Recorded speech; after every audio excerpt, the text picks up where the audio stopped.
আসসালামু আলাইকুম। সবাই কেমন আছেন? আশা করি ভালো আছেন। সবাইকে শুভ সকাল। আজ হচ্ছে ৮ জুলাই ২০২৪। সম্ভবত ২৩ বা ২৪ আষাঢ় হবে। এখন আমার মনে আসতেছে না আসলে আজকে কত আষাঢ়। যাই হোক, আজকে দেখাইতে আসলাম যে কিছুদিন আগে হচ্ছে লাল শাক বোনা হয়েছিল।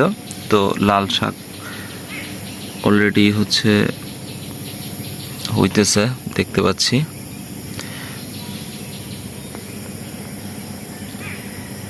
১-১.৫ ইঞ্চির মতো হয়েছে লাল শাকগুলা। অনেকটা জায়গা জুড়েই লাল শাক বোনা আছে। আর এদিকে হচ্ছে আমার কলমি যদিও কালকে অর্ধেকটা কাটা হয়েছে, দেখতে পাচ্ছেন। এই অর্ধেক এই পাশটা হচ্ছে কেটে নেওয়া হয়েছে খাওয়ার জন্য, অর্ধেকটা আছে। আর ওই পাশটাতে হচ্ছে কিছু কলমি আছে। পাশাপাশি এগুলো সব হচ্ছে বেগুনের চারা। বেগুনের চারাগুলোতে হচ্ছে মাটিগুলো আলগা করে দেওয়া হয়েছে। আলগা করে দেওয়ার কারণে এই বেগুনের চারাগুলা তাড়াতাড়ি বড় হবে। দিকটাতে অনেক দিন আগে ঢেঁড়স বোনা হয়েছিল। ঢেঁড়সগুলা এই যে ধরতেছে, ঢেঁড়স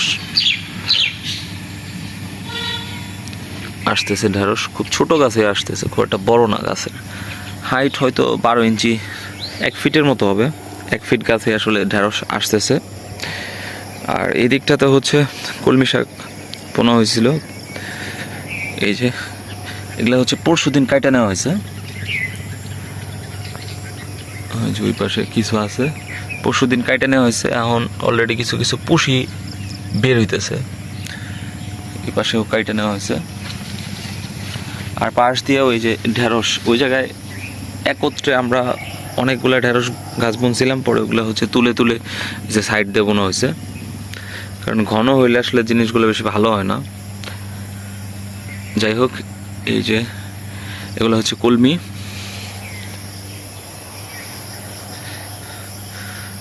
এই যে পুরোটাই কলমি, এগুলো হচ্ছে কেটে নেওয়া হয়েছে। তো সবাই ভালো থাকবেন, দেখা হবে আবার নতুন কোনো সকালে। সবাইকে আসসালামু আলাইকুম।